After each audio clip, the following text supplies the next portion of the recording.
X Jumping. Ya, Pak Sugeng, seperti pertanyaan saya tadi, di tengah penanganan kasus ini orang tengah melihat bagaimana tewasnya Sutrimo, lalu kemudian pihak kepolisian membuka kemungkinan ekshumasi. Menurut Anda itu perlu diselidiki atau tidak? Saya mau bicara dua aspek ya. Sutrimo itu dalam kualifikasi mati tidak wajar, ya. Mati yang wajar kan adalah misalnya dia tua, sakit, ya.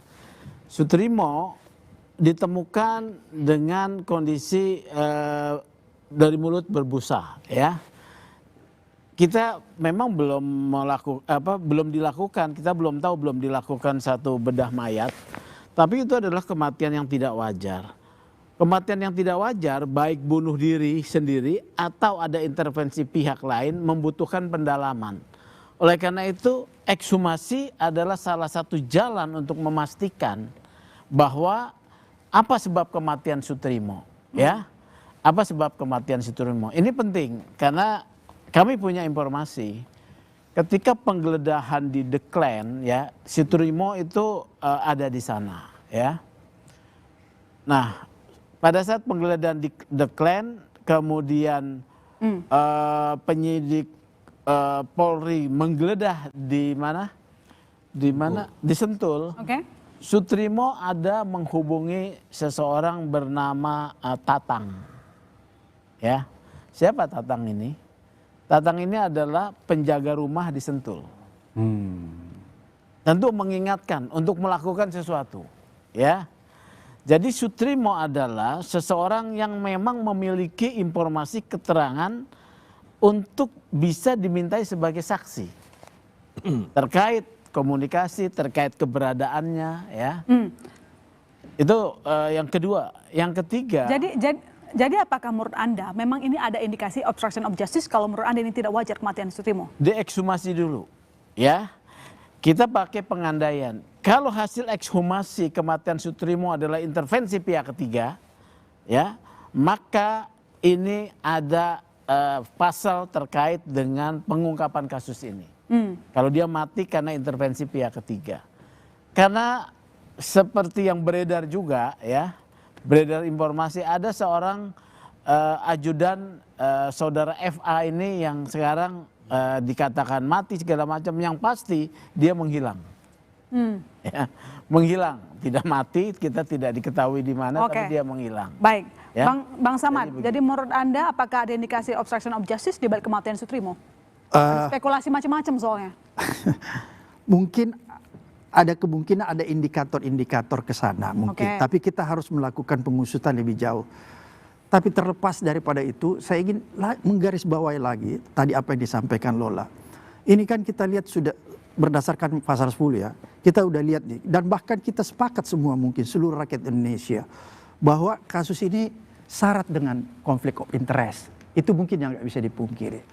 Oleh karena dia syarat dengan konflik of interest, kenapa KPK-nya nggak mengambil alih? Kan itu pertanyaan. Padahal itu sudah jelas-jelas salah satu ini. Tapi toh sampai hari ini KPK masih mbalelo, nggak berani ngambil alih. Nggak berani ngambil apa, tunggu arahan? Kalau saya melihat secara psikologis, ya, mungkin ya, dengan beberapa indikator, ya, untuk memberikan penilaian, kan kita harus punya indikator loh, untuk memberikan penilaian. Saya lihat KPK-nya agak penakut kali ini. Agak penakut? Iya. Oke. Gak ada nyali dia. Gak ada nyali. Saya lihat pada saat waktu jumpa pers awal, ya, itu dia agak ngacir, menghilang tiba-tiba. Jadi saya lihat memang dia apa itu? Dia agak menghindari kasus ini. Apalagi kalau ini saya kaitkan dengan pernyataan Bang Sugeng bahwa sejak dari awal sebenarnya kasus dia sudah pernah dilaporkan kepada KPK, tapi kok KPK tidak pernah merespon secara positif. Padahal ketika ada yang disebut grand corruption, itu menjadi tupoksi KPK. Ini kan grand corruption semua nih. Krakatau Steel, batu bara, Asabri, ini grand corruption. Ini wilayahnya KPK. Kok sekarang KPK bukan menangani grand corruption? Sekarang yang dia tangani, tangkap itu bupati-bupati. Dulu waktu zaman saya, kalau kita nangani bupati, itu anak-anak di KPK penyidik, Pak, ngapain tanganin yang begini? Ini bisa polsek juga tangani, gitu loh. Ini kok sekarang levelnya diturunkan. Oke, baik. Pak Todong, KPK turun level. seolah-olah turun level sih, Pak Salman. Ya salahnya KPK sendiri dia mau turun level. Memang ada undang-undang yang sudah direvisi, undang-undang KPK membuat posisinya tidak sekuat dulu. Tapi sejelek-jeleknya undang-undang, kalau penegak hukumnya itu punya keberanian, punya integritas, dan punya inisiatif, dia bisa membuat KPK itu tidak kalah lebih baik dari KPK di zamannya Abraham Samad. Jadi saya menyalahkan KPK karena dia tidak punya keberanian, tidak punya nyali untuk itu, dikatakan oleh si Abraham Samad tadi. Ini kesempatan emas buat dia untuk memulihkan sebetulnya reputasi dan harga diri KPK yang di mata publik sudah semakin berosot. Oke, baik. Bu Rita, semua masyarakat tertuju kepada Kejaksaan Agung, terutama para narasumber di sini juga demikian. Jadi, bagaimana Kejagung harus menjawab keraguan itu? Dan tentu saja yang sekarang tersangka adalah orang besar dan orang terdekat Pak Febri. Harusnya ini bisa kemana? Ya, Cukup di Pak Febri? saya kira bisa jalan terus ya. Jalan terus sampai mana, Bu? Sampai ke atas. Ya, semua yang terkait ya. Soalnya gini, salah satu cara untuk menangani penyidikan ini memang tim khusus yang disebut oleh Bang Mulya tadi ya. Ya sesuai dengan kewenangannya Jaksa Agung membuat tim 9. Itu tim khusus yang dibuat ya. Tim 9 yang diragukan juga, Bu? Tim 9 ini yang diragukan. Tapi saya kira mungkin kalau kita bicara tentang potensi konflik of interest ya, itu juga harus dibuktikan. Yang mana yang fakta yang kemudian menjadi konflik of interest, karena ini akan berjalan. Tapi konsepnya beda itu. Oke, Itu. Baik, coba saya gitu. ke Bang Rey. Bagaimana Kejagung harus menjawab teka-teki banyaknya masalah di kasus Febri? Ganti dulu Jaksa Agung. Saya kasih 3 lah. Pertama begini, kenapa KPK nggak ambil alih? Lah ini KPK Mulyono, susah berharap. Yang besar-besar ditangani oleh KPK Mulyono ini gitu ya. Udah didesain dari dulu itu kayaknya ya KPK begini nih kerjanya cuman nanganin yang kecil-kecil, jangan yang besar-besar. Oleh karena itulah kemudian kita lihat kejaksaan yang all out untuk menangani kasus-kasus yang besar sampai kemudian muncul kasus FA ini kan. Justru pertanyaannya setelah FA ditersangkakan, apakah kejaksaan akan seperti sebelumnya di mana mereka menangani kasus-kasus yang cukup besar gitu ya. Itu yang pertama. Meskipun sudah ada tim 9, Bang? Hah? Bukan soal tim 9-nya. Apakah setelah kasus ini terjadi, apakah kita masih melihat kejaksaan akan menangani kasus-kasus besar seperti Asabri, Krakatau Steel, ya, macam-macam dan seterusnya itu gitu. Nah ini yang pertama. Nah yang kedua adalah pertanyaan saya itu dari awal, kenapa polisi menyerahkan kasus ini kepada kejaksaan?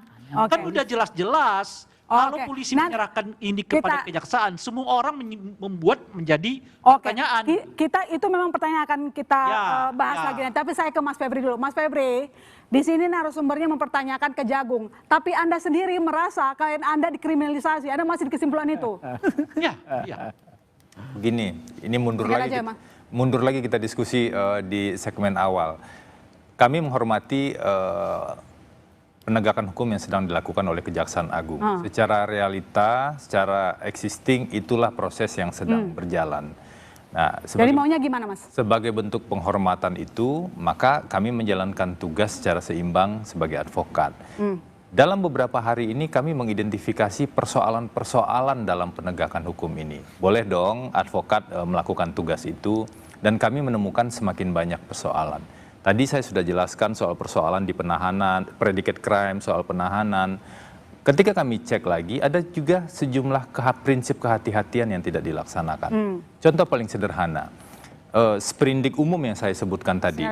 Sprindik umum yang saya sampaikan tadi, misalnya di bagian menimbang sprindiknya itu adalah penyidikan terkait dengan batu bara. Di bagian menimbangnya, kemudian dilakukan penyidikan. Tapi di bagian pokoknya penyidikan yang dilakukan adalah terkait dengan Krakatau Steel. Ini nggak mungkin, nggak sinkron antara di satu surat perintah penyidikan, bagian menimbangnya penyidikan lain, bagian perintahnya adalah penyidikan yang lain lagi. Jadi simpulannya singkatnya maunya apa? Poin utamanya adalah kita betul-betul betul harus memastikan proses ini berjalan secara benar. Oke. Kalau prosesnya berjalan secara benar, maka jalan penegakan hukum ini bisa jadi terang dan publik bisa melihat sebenarnya apa yang terjadi di sini agar teka-tekinya bisa terjawab. Baik, terima kasih kepada seluruh narasumber yang sudah di studio. Dengan demikian saya masih Tutar Gan pamit. Sampai jumpa minggu depan di Bola Liar.